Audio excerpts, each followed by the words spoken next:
Okay, hey guys, how we doing? So, been really enjoying the Mother's Basement videos recently. Come across this one, and the title on its own is just like, what? I absolutely love Death Note, one of my all-time favourite animes.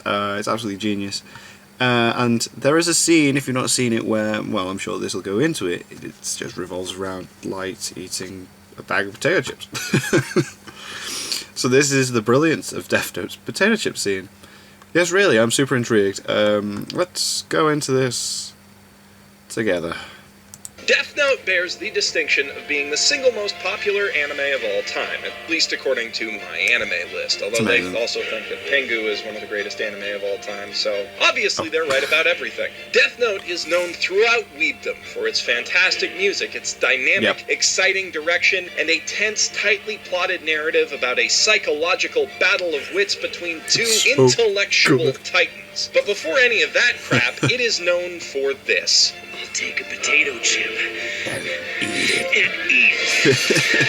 Yes. This is one of the most quoted and referenced lines, not just in all of anime, but in all of media, period. Right. The potato chip scene is the top meme spawned by a show that has created more than its fair share of internet memes. It is a go-to point of reference for many people when it comes to talking about how stupid and over-the-top anime can be. Its omission is the single greatest flaw of Netflix's Death Note movie. It is also, and I say this without a hint of irony, one of the single greatest scenes in the history of TV anime. It is a showdown of epic proportions, one that can match any fight from any shonen anime that you can name, and while not a lot seems to be happening here, it marks a turning point for the entire series. I suppose it defines everything going forward. It also tells us a great deal about both L and Light as characters, since it's the first time that they ever really interact with one another for an extended period of time, albeit indirectly. To understand this scene, we need a bit of context. Let's get it in,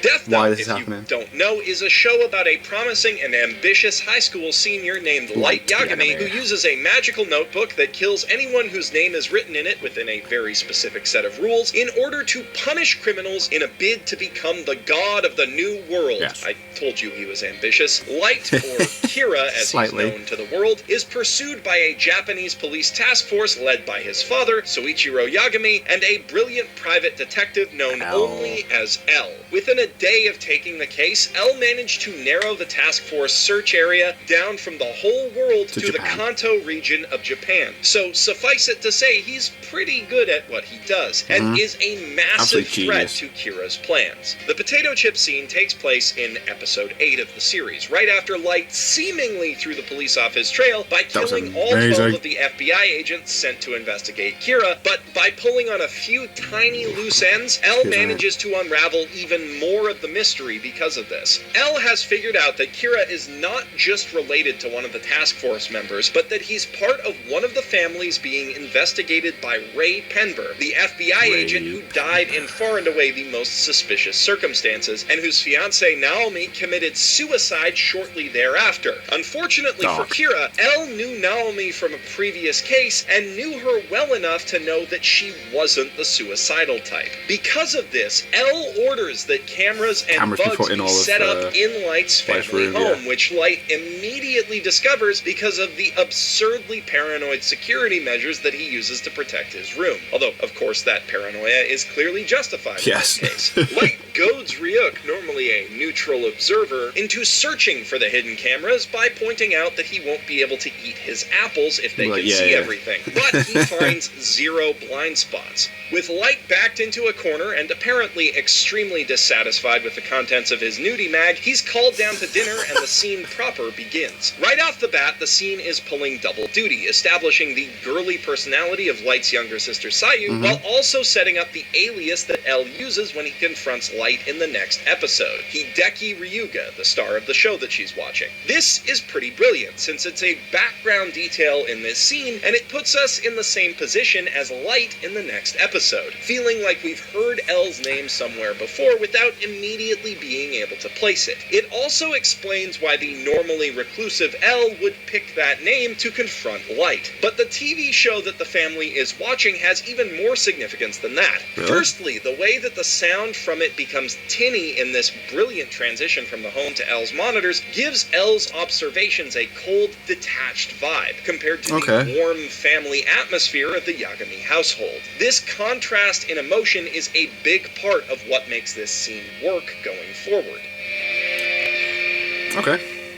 Elle tries to provoke a reaction from Light by broadcasting a message about Interpol sending 1,500 investigators to catch Kira, which doesn't faze him at all. No. He reacts with detached disinterest, calling Interpol stupid and musing that they must be trying to provoke Kira. To this point, Elle looks like he's just bored out of his mind, but then Light gets cocky, as he's wont to do, and pushes things a step further. He says, "Frankly, I wouldn't be surprised if Kira sees right through this."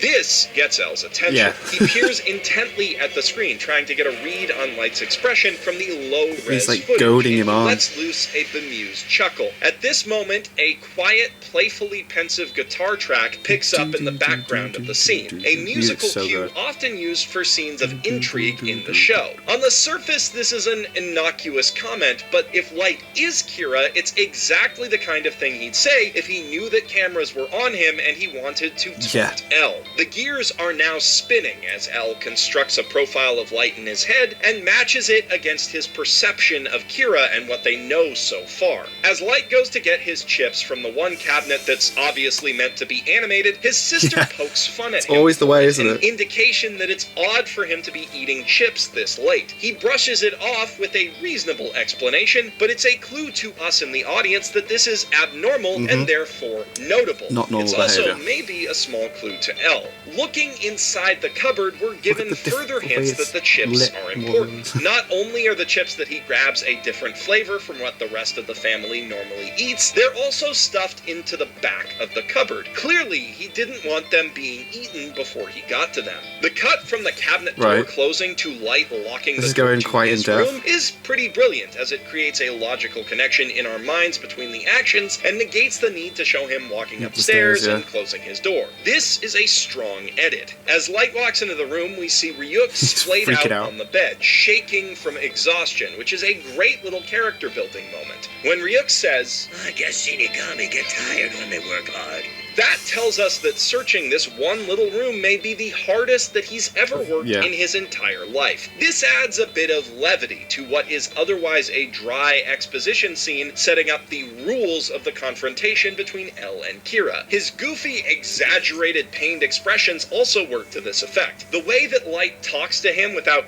actually talking to him is also quite clever. After pretending to study for a moment, Elle rips open his bag of chips in the most exaggerated and over-the-top way imaginable. And peers into it to see something hidden in its depths. I mean, he's probably actually just opening it normally, but the fast camera work and editing turns the mundane action into one of the most dynamic, explosive movements in animation history. Dynamic camera movement like this is a signature stylistic flourish for director Tetsuro Araki, who also worked on High School of the Dead, Guilty Crown, and High School of the Attack Dead's got on a Titan. lot of And this is some of his finest work. High School of the Dead and Attack on Titan's got some the scene mad really camera ramps up in intensity. Light starts laughing maniacally as bass-heavy dramatic music accompanied by a freaking gospel choir kicks up in the background, signifying to us as an audience that it just got real.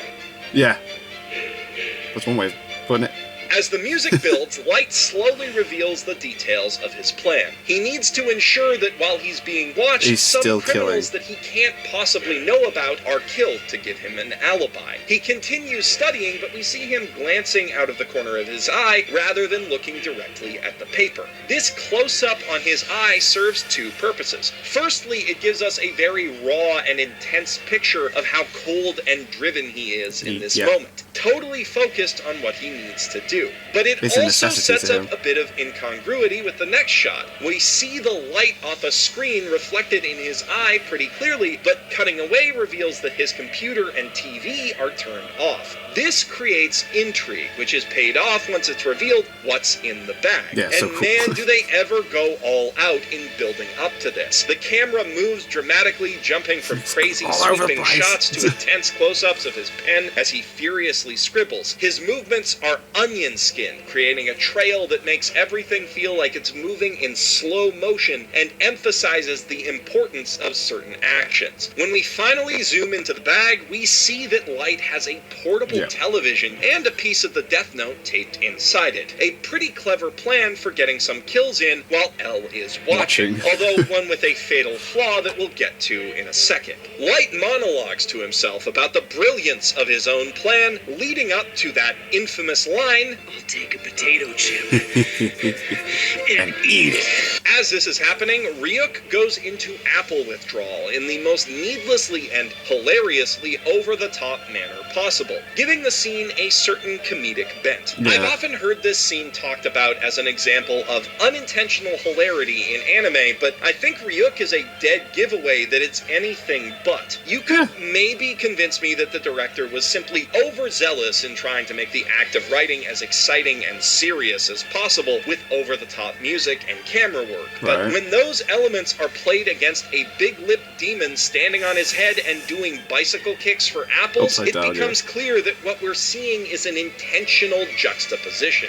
I mean, in the split-screen montage that comes at the crescendo of this action, Ryuk's flailing body is He's one literally of them. used as a punchline. The fact that Light is taking this so seriously and that the scene is presenting something this silly and mundane so dramatically is the joke. When you meme on this scene, you are not, in fact, laughing at it, you're laughing with it. Yeah. Which is not to say that it can't simultaneously be tense and exciting. Those feelings are part of the fun alongside the comedy. This contrast also informs us of the perspectives of L and Light. For Light, this is a dramatic life-or-death scenario. Yeah, he needs it's to- beyond exciting, and while his heart is probably racing, he yeah. can't show even a hint of a He reaction needs to stay to all calm of the mounting and not let tension. them know. For L, meanwhile, it's a quiet, thoughtful moment. After all, he's just sitting there, watching a kid study on TV while his family gets ready for bed. But we can tell that he's already suspecting something is off. Yeah, something After else is all, the going on. tense music grows quiet as he asks Detective Yagami about his son, but it doesn't cut out entirely. Instead, it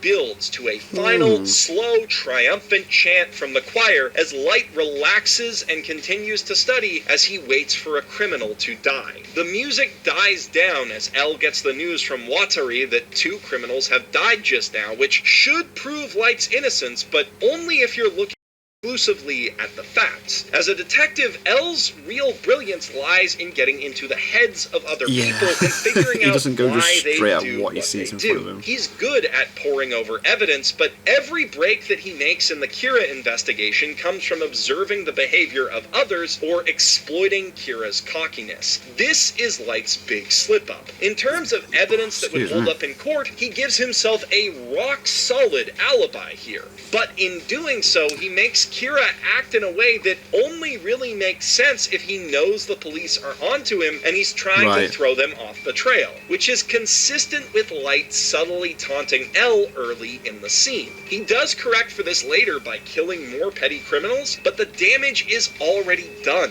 At least subconsciously, L is onto him. Light's more obviously suspicious behavior, like putting a paper alarm in his door jamb, doesn't raise L's eyebrows. To him, that's just normal teenager stuff. Yeah, that's what he said in would it. be It's like weird kids if do Light that. weren't hiding something from his parents. The things that Light does in his room that he thinks will divert suspicion, digging through a hidden stash of dirty magazines and spending his whole night studying with no distractions, don't add up. Not only is the magazine too pedestrian to justify rigging the door, it doesn't make sense that the kind of kid who hides porn in encyclopedia cases would study for hours on end without procrastinating or doing something else. Add to that the fact that on This straight one up night studying. in particular, Kira just happens to change his entire modus operandi to kill two petty thieves who just happen to be on the news, and it all seems a little too convenient. He might create enough doubt that the cameras can't be justified anymore, but in his haste and arrogance, he cements himself as L's #1 suspect. Light thinks that he's playing checkers, but L is playing like Harry Potter wizard chess. This scene makes it clear, at least if you're paying attention, that L is much, much smarter than Light. Of course, Light does ultimately outsmart L in the end, but only with a combination of luck, outside help, and straight up magic. Light would tell you that it was all his own brilliance, but then so would Bakugo. Death Note is really good at introducing plot turns that take the story in a new direction every few episodes or so. But this is arguably one of the most decisive. Because of this such a one decent, night, in-depth Elle decides discussion. to confront Light in college the very next episode. Obviously, the main reason that we remember the potato chip scene is because of just how insane it is, but it wouldn't have had the impact that it did if it weren't so pivotal to the overall plot and so novel as far as anime conflicts go. It embodies both the intense mind games and the unconventional, over-the-top sense of fun that makes Death Note such a classic, and it deserves to be remembered as more than just a meme. Though, if the comments on my last video about Hiroaka's third OP are anything to go by, memes may actually be the highest form of culture that anime can aspire to reach, so let me know in the comments below what other anime memes you'd like to see me pick apart on this channel. And while you're down there, I sure would appreciate it if you'd hit the subscribe and notification buttons to keep up to date on everything I make. And if you want to support me even more directly, consider pledging to my Patreon at patreon.com/mothersbasement, like the fine folks whose names you're seeing right now have done. If you want to see me talk about Madhouse some more, then check out my rundown of their 10 best anime openings right here, or click here for a great video from Just Right about Death Note's lightning-fast, highly bingeable story structure. Or you can click down here to subscribe to my second channel and my podcast, where we'll soon be discussing the fall 2017 season. And if this is the last you see of me today, then I'm Jeff Thu, professional shitbag, signing out from my mother's basement. Yeah. That was cool. That was awesome. Like, I love how he'll take one sort of thing that you wouldn't really think of being important, and then just critiques it and analyzes it and goes in depth. And I love it. I love it. Like, he's right. I never thought about it that way. That, like, everything he does in that scene just draws suspicion, because it wouldn't really make sense to just keep doing all those things throughout that duration. And yeah, the killings were different as well, so it would just bring more intrigue than it would less interest, I suppose, from Al. Yeah, damn. I'll take a potato chip and eat it. It's always been like, oh, I watched that for the first time thinking, what the fucking hell? But yeah, I love Mother's Basement's videos. They're so good. Anyway, thank you guys very much for watching. What did you guys think of that? What did you guys think of this? Click like, subscribe if you haven't already. Leave comments down below. Let me know what I should watch and discuss in future videos. And I'll see you guys, yes, all of you guys, next time. Bye.